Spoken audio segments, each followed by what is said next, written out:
ครับในภาษาละนานั้นนะครับมาหลังจากท่านได้เรียนอักขระนะครับก็คืออักษรนะครับเรียนไม้นะครับก็คือสระนะครับเอาสองอย่างนี้มาผสมกรรมกันตามหลักการของภาษาละนานะครับท่านก็อ่านออกเขียนได้ภายใน7 วัน1 เดือนนะครับมาแน่นอนนะครับมา แต่การวิธีอ่านและเขียนเนี่ยท่านจะควรจะอ่านให้นักๆก่อนนะครับก่อนที่จะไปเขียนนะครับการเขียนนี่เขานึกบออกนะครับมันจะสะกดยากนะครับมันนึกบอกเขาอ่านให้มันคล่องให้ก่อนนะครับแล้วก็ก่อนไปเขียนนะครับอันนี้เขาก็วันนี้เราจะมาหัดอ่านนะครับภาษาละนาที่เปิ้นเขียนไว้ในรูปแบบของก่อน8 ตลาดนะครับของสุนทรภู่ในภาคกลางพุ่นนะครับเอามาเขียนเป็นกำเมืองนะครับเฮามาก่อนเลยนะครับอ่าอันนะครับอันนี้มันเป็นฝรั่งนะครับเปิ้นทับศัพท์มาอันเลนต้านะครับเลนต้านะครับเปิ้นสะกดมาอันเลนต้ามันก็เฮาก็สะกดไปตามอักษรนะส่วนใหญ่นะครับตัวอักษรเปิ้นแล้วเลนต้านะครับตัวนี้มันออกเสียงต้าแล้วเฮามันก็ต้องใช้ตัวตะนะครับเห็นไหมเลนต้านะครับอินเดียนะครับตัวอินเนี่ยมันต้องใช้ตัวอีนะครับตัวอีมันเป็นภาษาบาลีนะครับอันนี้เขาไม่ใช่บาลีเป็นภาษาชาวบ้านธรรมดานะก็ใช้อินเนี่ยอีตัวนี้นะครับอีตัวธรรมดาเนี่ยก็อินนี่นะครับอินนะครับอินเดียนะครับเห็นไหมอินเดียนะครับเอาเหียน่วมนะครับอันนี้อ่านออกเลยนะครับเอาเหียน่วมนะครับเล่นเอาจนนะครับอันนี้ตัวอูกับนะครับเป็นอ่านว่าเอานะครับเล่นเอาจน ปอดบวมนะครับอ้วมไปนะครับตัวป้านะครับตัวป้าเสียงสามัญใจตัวป้านะครับอ่านว่าไปนะครับอ้วมไปทั่วนะครับตัวท่านะครับตัวท่าตัวทอที่แท้จริงของภาษาละนาคือตัวนี้นะครับถ้าท่านเอาตัวต้ามาเขียนมันอ่านตัวนะครับมันจะอ้วมไปตัวนะครับอันนี้เอาอ้วมไปทั่วนะครับออกเสียงทั่วนะครับฉีดวัคซีนนะครับฉีดนะครับตัวชะนะครับมันก็ตัวชะนี่มันก็อย่างว่านะมันจะอยู่ในวรรคของเปิ้นนะครับแต่ถ้าอย่าไปบางที่เปิ้นจะใช้ตัวสะนะครับสีดนะครับสีดวัคซีนนะมันก็แล้วแต่นะครับสำเนียงภาษาละนานมันมีหลายสำเนียงนะครับก็สุดแล้วแต่นะครับฉีดวัคซีนนะครับเห็นไหม2 เข็มนะครับ2 เข็มนะเข็มนี่มันต้องไปใส่ไม่ซัดเลยครับถ้าใส่ไม่ซัดแล้วมันขอ2 เข็มมันจะขึ้นไปนะครับเสียงมันจะขึ้นเสียงจะมาแปรเปลี่ยนไปอันนี้มันเข็มอยู่แล้วนะครับเสียงเข็มเนี่ยมันเสียงของภาษาสำเนียงภาษาละนาไตโยนเชียงใหม่นะครับเข็มนะครับเสียงจัตวานะ2 เข็มนะครับถ้าเป็นไตลือไตเขินไตลือตั้งแป้พะเยาลำปางพวกนั้น2 เข็ม2 เข็ม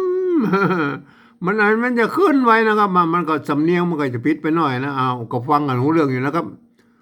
ภูมิเต็มเต็มนี่ก็เหมือนกันนะครับเต็ม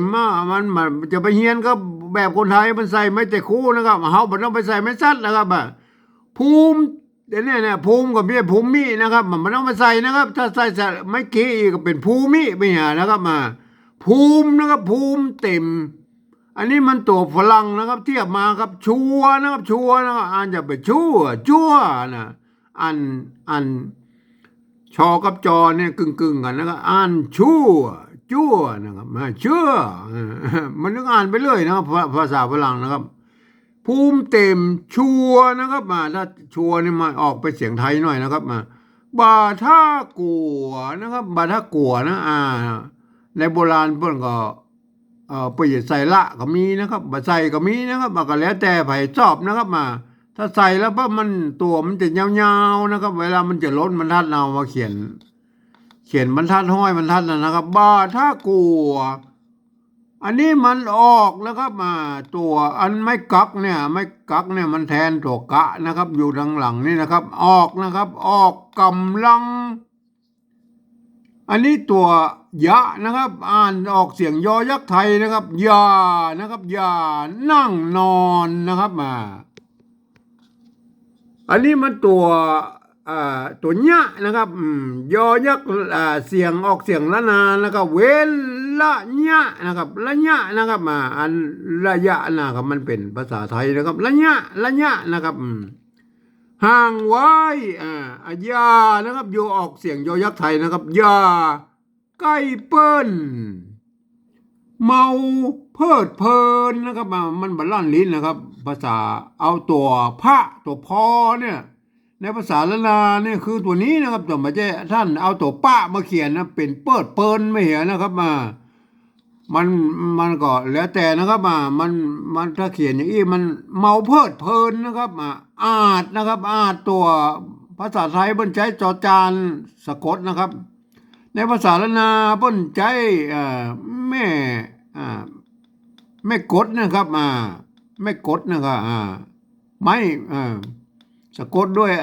แม่กดนะครับแม่กดนะครับแม่กงแม่กดนะอันนี้แม่กดอาจนะครับอาจนะครับมองจำต้องถอนนะครับเห็นไหมอยู่นะครับเสียงยอยักษ์ไทยนะครับอยู่ที่บ้านปลอดภัยนะฮะปลอดเห็นไหมมันจะปลอดอันบนมันก็ปลอดปลอดในหน้าอกนะครับอันนี้ก็ปลอดภัยนะมันมาลั่นลิ้นอะไรใส่ละกำก็บ่มีปัญหานะครับปลอดภัยนะครับอันนี้ตัวเนี้ยอ่านว่าปลอดภัยนะฮะอันภาษาละนาเพิ่นบ่ลั่นลิ้นนะครับจะใส่ก็ได้บ่ใส่ก็ได้นะตัวละลอลิงนั่นนะครับปลอดภัยไข้ว้าวอนอันนี้ตัว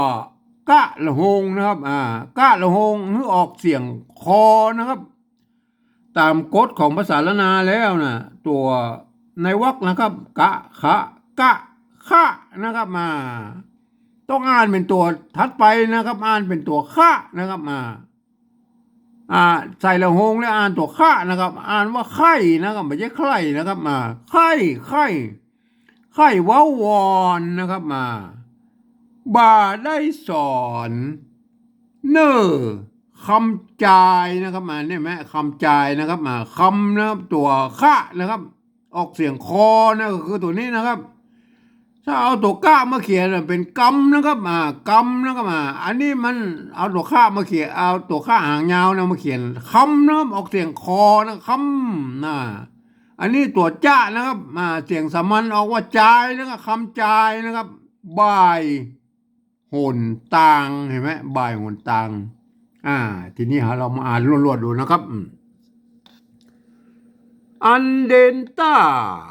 อินเดียเอาเหียนน่วมเล่นเอาจนปอดบวมอ่วมไปทั่ว